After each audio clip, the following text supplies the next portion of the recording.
Bom dia a todos, bom dia a todas, bom dia para você que nos assiste pela TV UFMA no Maranhão e pela Pop TV em Sobradinho e Porto Alegre. Sejam todos muito bem-vindos e bem-vindas a mais um ICL Mercado Investimentos. Hoje, segunda-feira, é a nossa segunda-feira atípica, porque a gente vai trazer o termômetro da Bolsa, vamos comentar quais são as expectativas para o relatório Focus e vamos trazer alguns pontos que ficaram da semana passada. Vamos passar pelo Índice de Atividade Econômica, o IBC-BR, e também pelo levantamento sistemático da produção agrícola para ver como estão aí as nossas áreas.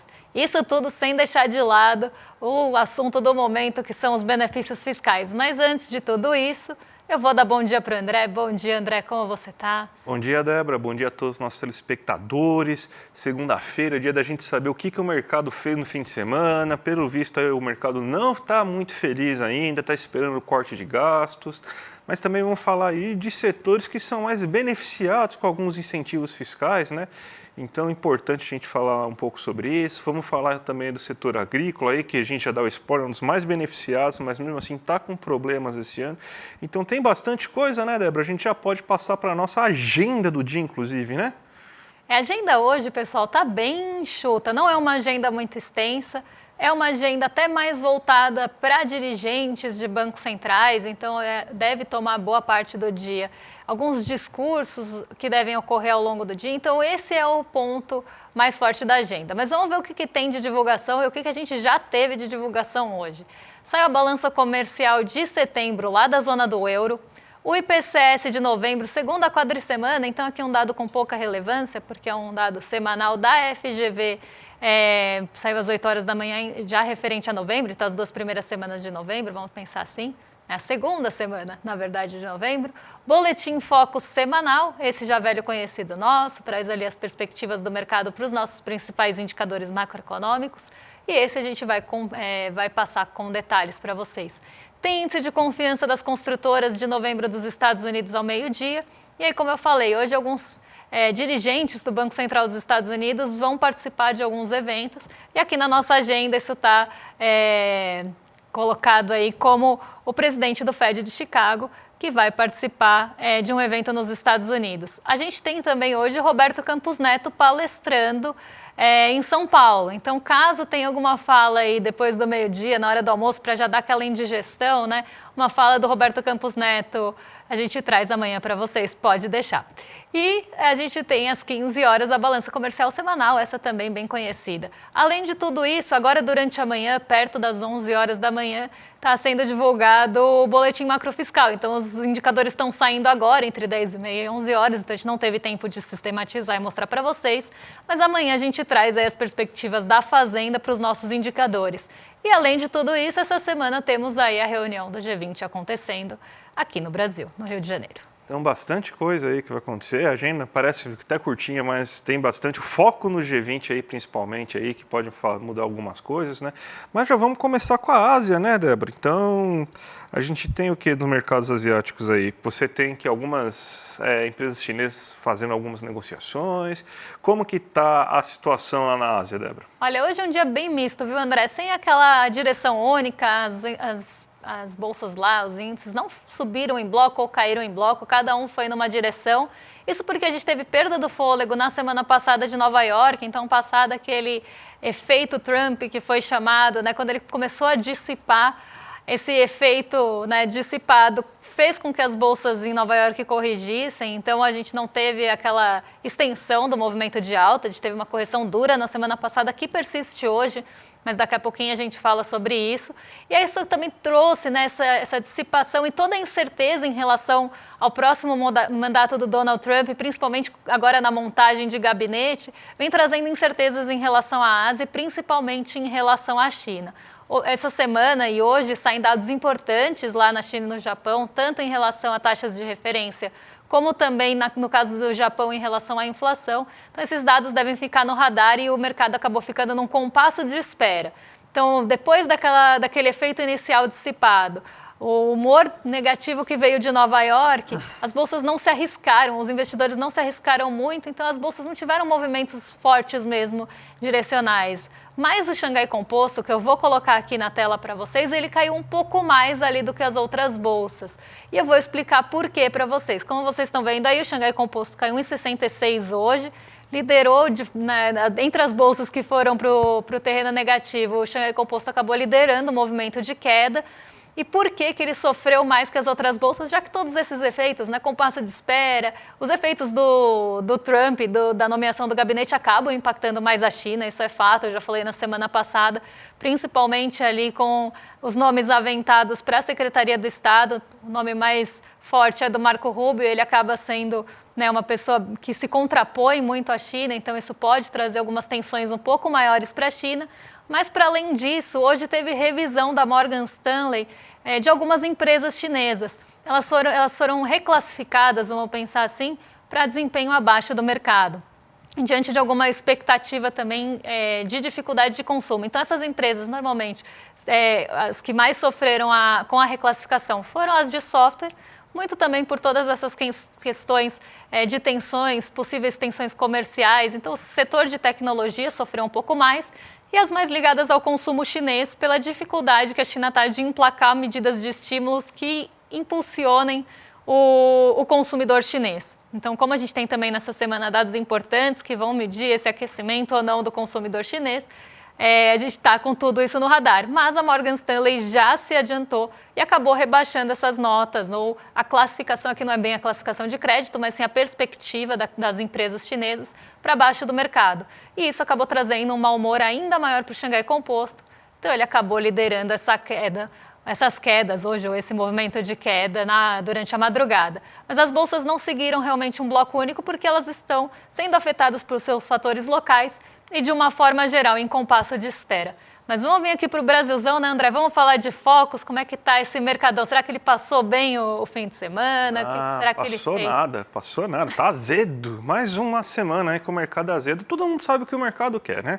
Quer que o anúncio do corte de gastos seja feito o mais rápido possível. A sinalização agora é de segunda-feira que vem, passando o G20, que vai ser feito esse anúncio, até para evitar algumas confusões, tal, porque algumas categorias sensíveis devem ser colocadas, mas daí é assunto para a gente comentar depois.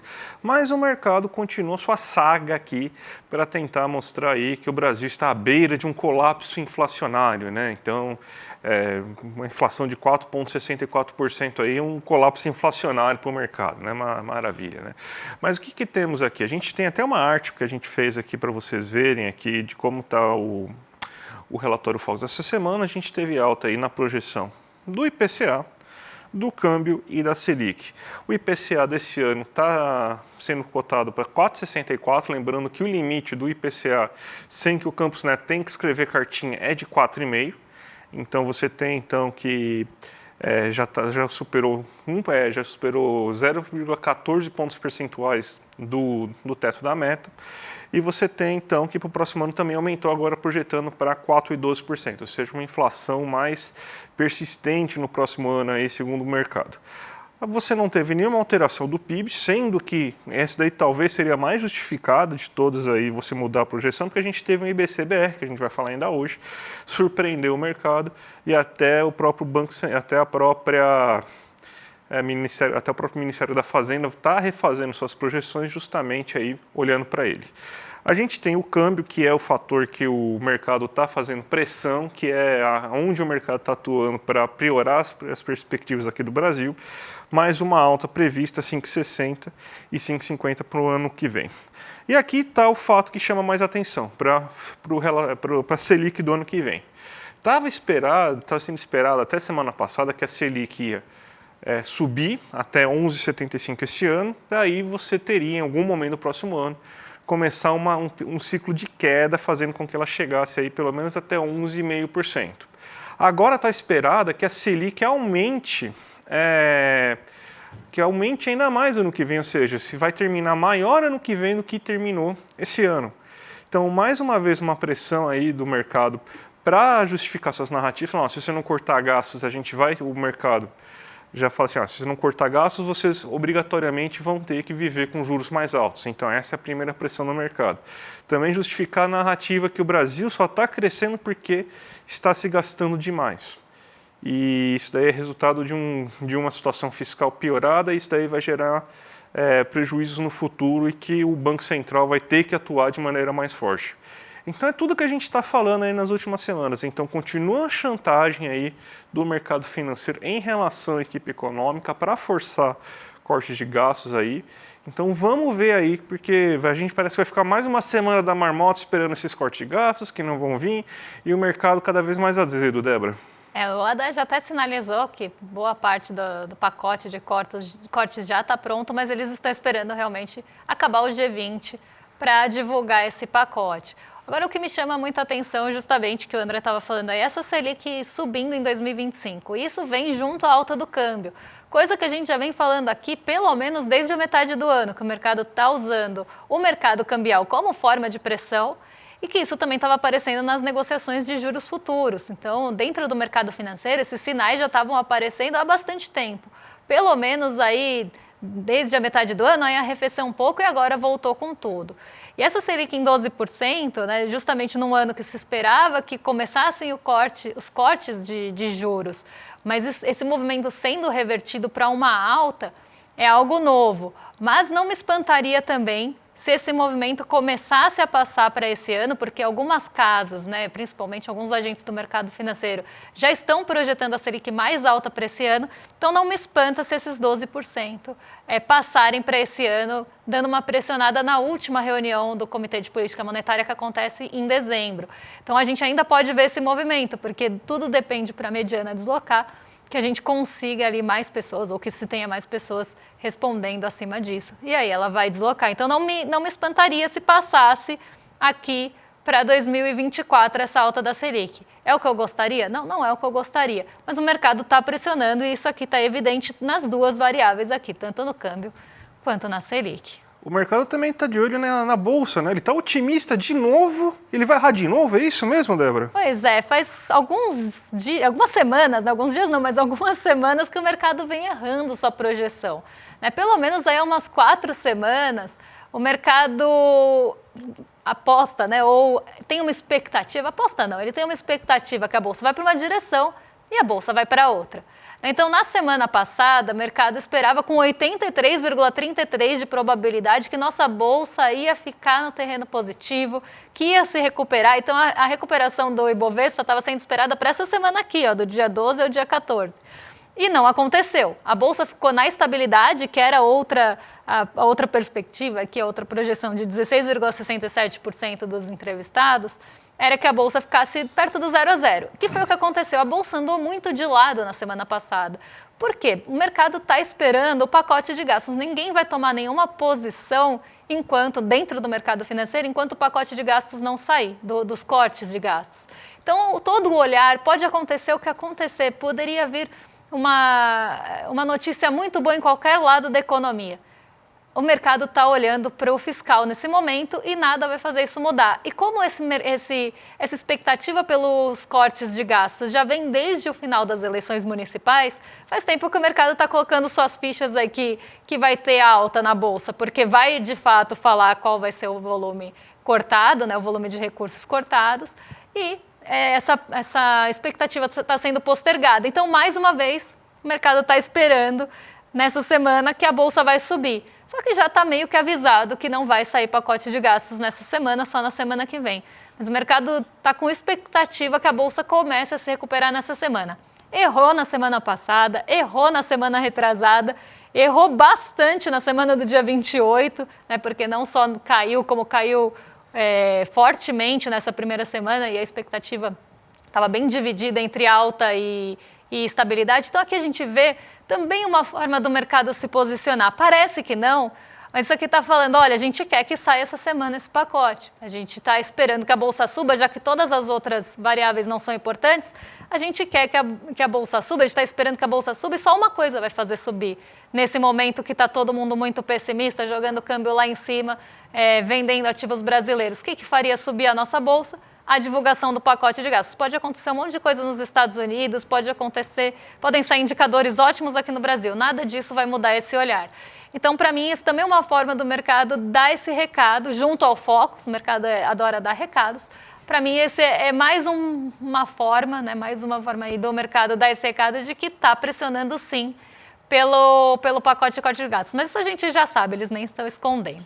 Vamos falar então de outro assunto aqui, agora vamos falar do agro brasileiro, né? Que você tem então prognóstico para a safra de 2025, o primeiro saindo, e também prognósticos da safra de 2024. Tá sendo esperada uma melhora para o ano que vem, uma melhora de 5,8 em relação à safra que deve sair esse ano. Então, se espera que para o próximo ano chegue a 311 milhões de toneladas, 311 milhões de toneladas, exatamente isso para o ano que vem, mas esse ano se espera aí uma safra de 297,3 milhões de toneladas, que é uma queda tanto em relação à projeção do mês passado, uma queda de 0,5%, e uma queda de mais de quase 6% já em relação ao que foi colhido em 2023.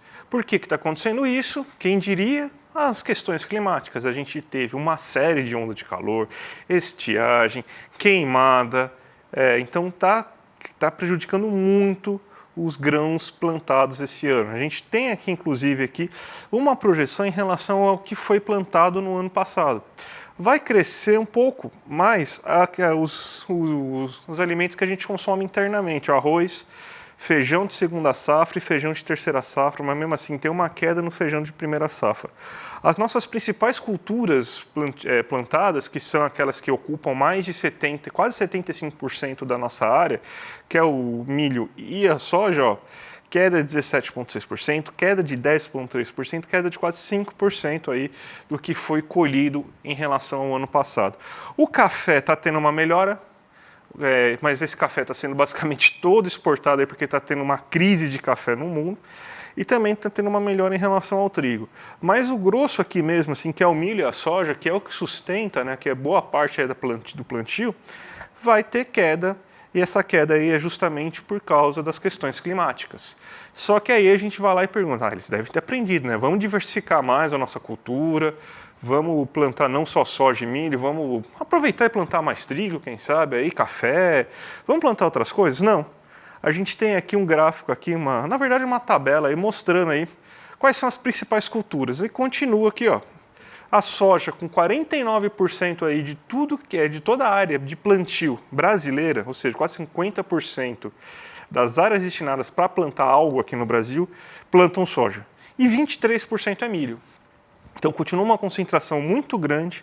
Cana-de-açúcar, que deu todo aquele problema aí na região do norte de São Paulo, as queimadas e tudo mais, 10% ainda. Daí você vê, ó, mandioca, arroz, feijão, muito pouco aí de área plantada. Então a gente continua cada vez mais com o agro voltado para exportar. A gente pode colocar o quê? Que basicamente mais de 85% aí é só pensando em exportação. Acho que dá para colocar mais ou menos isso mesmo. Então é basicamente um agro que só se volta para exportar, não alimenta o brasileiro e enche os bolsos de dinheiro, né? Pois é, não só ocupa toda a área plantada, porque se a gente for pegar aqui mesmo, dá praticamente 85%. Não só ocupa toda essa área plantada, como também ocupa o quê? Os benefícios fiscais. Então vamos falar deles, porque quando a gente abre, né, saiu aquela abertura dos dados dos benefícios fiscais, benefícios tributários, e isso está causando aí uma discussão muito interessante, porque com esses dados abertos a gente consegue ver não só quem recebe esses benefícios, olhando para as empresas, que empresas mais têm esses benefícios fiscais, mas como elas recebem esses benefícios fiscais? Por meio de quais benefícios? Quais são os benefícios tributários? É desoneração de folha?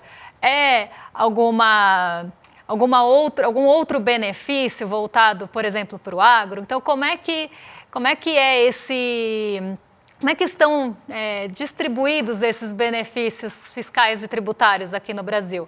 E não é de se espantar que muitos deles estão voltados para o agro. Aí vocês podem falar, mas são subsídios ali voltados para setores talvez estratégicos do Brasil. Mas vamos dar uma olhadinha nos dados e a gente tira as conclusões. A gente já tinha trazido um dado bem parecido com esse quando a gente estava falando da desoneração de folha, porque muito disso vem também da desoneração de folha. Quando a gente olha o valor ali dos benefícios, podem ver aí que depois dos adubos e fertilizantes, a desoneração de folha de pagamentos está em segundo lugar. E essa desoneração de folha já foi muito discutida porque tinha ali a perspectiva de acabar com a desoneração de folha, porque já tem vários estudos, e não são estudos, não é um estudo de uma instituição só. Mais de uma instituição já fez esse tipo de estudo que mostra que não é porque desonerou a folha que criou mais empregos ou que melhorou os salários. Muito pelo contrário, não empregaram mais, não melhoraram os salários e essa desoneração de folha acabou virando o quê, no fim das contas? Se não melhorou o salário, não contratou mais gente, só pode ter virado lucro, né? Então, tem vários estudos nesse sentido e isso já foi discutido no fim do ano passado, essa discussão voltou agora esse ano e ela não passou, né? A gente tem que lembrar que agora a gente tem a reoneração gradual, mas ela não passou o fim da desoneração de folha de pagamentos, mesmo mostrando que isso não trouxe nenhum benefício ali para o mercado de trabalho, que era justamente o ponto inicial. Mas se a gente pega esses benefícios, então aqui está elencado do maior para o menor, e a gente tem o quanto do valor total dos benefícios fiscais e tributários vão para esses tipos de benefícios. Então, se a gente olha adubos e fertilizantes, 15% do total, 149 bi, tá? Aqui está em bilhões de reais. Desoneração de folha de pagamentos é o segundo, com 122, 12,55% do total. E aí vem defensivos agropecuários, o PERSE, né, que é aquele programa especial do setor de eventos. Do setor de eventos. Reorganização? Não, agora esqueci o que é o R. Mas é do setor de eventos, que é esse sim, também em discussão para acabar. Zona Franca de Manaus, produtos farmacêuticos, Sudan e Sudene, subvenção para investimentos, produtos agropecuários gerais. E aí, a gente ainda tem uma segunda página, se derem para passar aí para a próxima, o pessoal de casa acompanhar. REID, que é...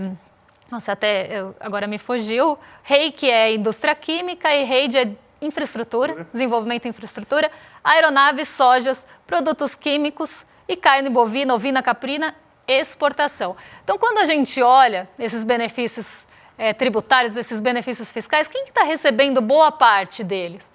O agronegócio, a agropecuária voltada para exportação, porque aqui a gente tem carne bovina, ovina, caprina e exportação. Soja, a gente acabou de falar sobre a soja, 49% da nossa terra plantada, 49% da nossa área plantada vai para a soja. A soja não é para ser consumida aqui, é para ser exportada, principalmente para a China, para virar ração de quem? Né? De suínos, normalmente. Então, aqui mais um benefício que se a gente for ver, tá para o agronegócio. Volta um pouquinho ali na primeira página. Vamos lá. A primeira página, para quem lembra, tinha lá adubos e fertilizantes em primeiro lugar, defensivos agropecuários. Então, de alguma forma, produtos agropecuários gerais, de uma forma ou de outra, boa parte desses benefícios fiscais e tributários estão indo para o agronegócio, seja agropecuária, seja agronegócio, soja. Então, a gente tem até de formas não diretas esses benefícios chegando a esses setores da economia. Pode ser considerado porque a estratégia precisa de subsídio? Poderia ser.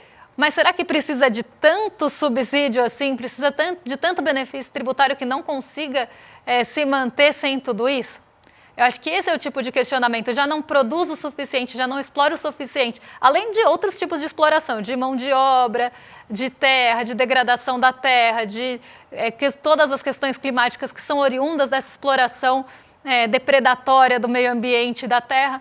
E da mão de obra que normalmente trabalha quando, a gente não está falando só dos intensivos ali em tecnologia, mas também da mão de obra explorada, de todos os conflitos de terra que tem nessas regiões.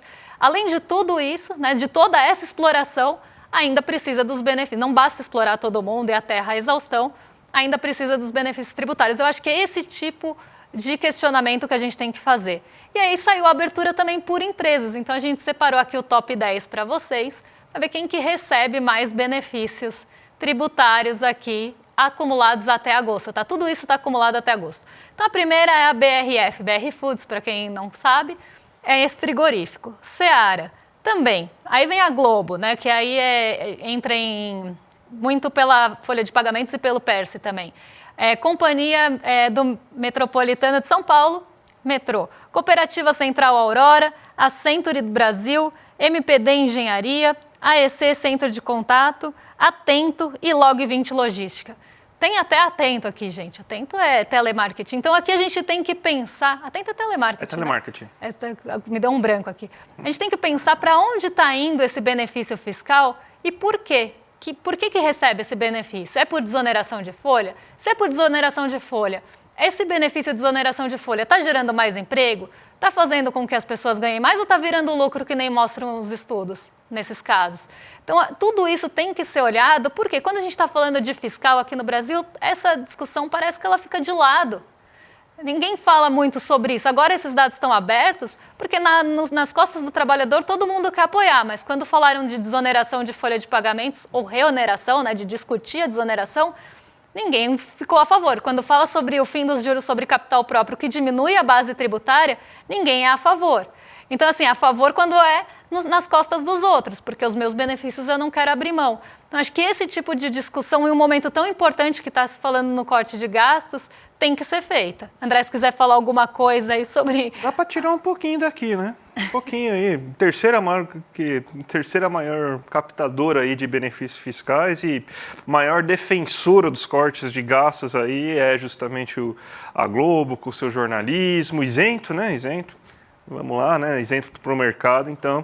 Aqui, ó, 10 bilhõezinho aí, acho que não vai fazer tanta falta. Se tirar os 50 aí, ó, não querem 50? Não, 50, já dá pra... ganha, ainda muito, ainda fica, se tirar os 50, ainda fica lá nos top, né? Pois é. Fica ainda, não sai do top 10. Daria para tirar os 75, o mercado fala entre 50 e 75, tem gente que quer 75, ó, tira metade ali, ó, ainda fica perto do último lugar ainda. É só isso que eu tenho para falar mesmo, viu? Vamos rapidinho, Débora, só para a gente fechar o programa mesmo, falar do IBCBR, que foi divulgado na última sexta-feira e mostrou um avanço no terceiro trimestre de 1,1% e um avanço mensal de 0,83%. A gente montou até um gráfico aqui para mostrar para vocês aí o IBCBR aqui, ó. A gente está com o IBCBR agora aqui chegando em 0,83% aí nesse mês de setembro.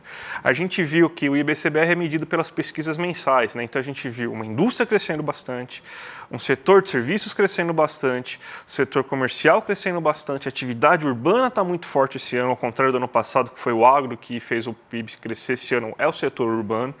Então a gente vê aí que é basicamente isso que está fazendo com que a economia gire, né? Então isso daí é muito bom aí, mostrando assim que a economia vai muito bem, obrigado. Estão tentando atrapalhar, óbvio, né? A gente ainda tem o Campus Neto, o mercado aí querendo corte de gastos aí que justamente influencia e diminui a capacidade de crescimento, sim, porque boa parte desse crescimento é por políticas de aumento real do salário mínimo e tudo mais. Então, a gente vê aí que a economia brasileira vai muito bem, obrigado. Débora, vamos chamar a nossa audiência aí, porque tem produto novo do ICL aí, que finalmente chegou essa hora aí, da pós do ICL, né? A gente tem a ICL Pós aí, que vai ser a nossa pós-graduação, que vai ser a graduação da cara do ICL e tal, muito pedido pelos nossos alunos aí.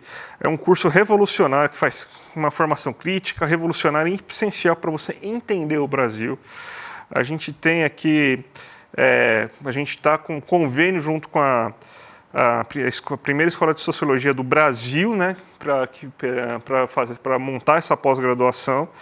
Então é um sonho, uma realização muito grande aí. A gente vai começar principalmente aí com esse curso aí que o GCE está encabeçando nesse primeiro momento. Então a gente vai mostrar para vocês esse curso aí no dia 28, quinta-feira, às 8 horas da noite. E quem participar ao vivo vai garantir algumas condições exclusivas aí para essa matrícula, gente. Então, ó, vai valer muito a pena, tá certo? Muito a pena mesmo. Então, clica aqui embaixo, iclmercado.com.br, e para você saber como que vai funcionar essa pós aí do ICL e da FESER. Nossa, difícil falar esse nome, hein, gente? FESP? FESP. Muito difícil falar esse nome, mas fica tranquilo que é uma das instituições mais tradicionais aí de sociologia aqui do Brasil, tá certo? E hoje à noite também tem o Chico Pinheiro aí, uma entrevista exclusiva aí que vai acontecer. Hoje é o José Dirceu, né? José Dirceu aí que vai ser entrevistado nesse dia de hoje aí. Então não perca às 8 horas da noite, tá certo, Débora? E só aqui um ponto... Além de ser um momento histórico aqui para o ICL com a nossa ICL Pós, ainda é uma pós reconhecida pelo MEC, importantíssimo isso. Então, gente, se inscrevam E à noite, agora vocês têm o rolê, tá? Então deem um rolê aí com o Eliane Deluc e com o Guga Noblar. E à noite ainda tem o CP Entrevista com o Zé Dirceu. Um beijão e até amanhã, pessoal. Até amanhã, gente. Tchau, tchau. O ICL vai lançar uma pós-graduação com os melhores professores e professoras do país, por um valor quase que simbólico e cheio de vantagens para quem já é membro do ICL? Fato ou fake? Pois é, difícil de acreditar, mas é fato. E é mais do que isso ainda, em parceria com a FESP, uma das maiores escolas do país, onde estudaram Darcy Ribeiro, Sérgio Buarque de Holanda, Florestan Fernandes. É isso mesmo, pós, reconhecida pelo MEC. É o próximo passo da revolução do ICL. Para você participar do lançamento, sabendo quais são essas pós, quais são os professores e professoras e as condições para você se inscrever e já no começo do ano que vem começar a cursar essa pós-graduação, e dia 28 de novembro, uma quinta-feira às 8 horas da noite, a gente vai estar junto para saber dessas novidades. Participe do novo passo da revolução.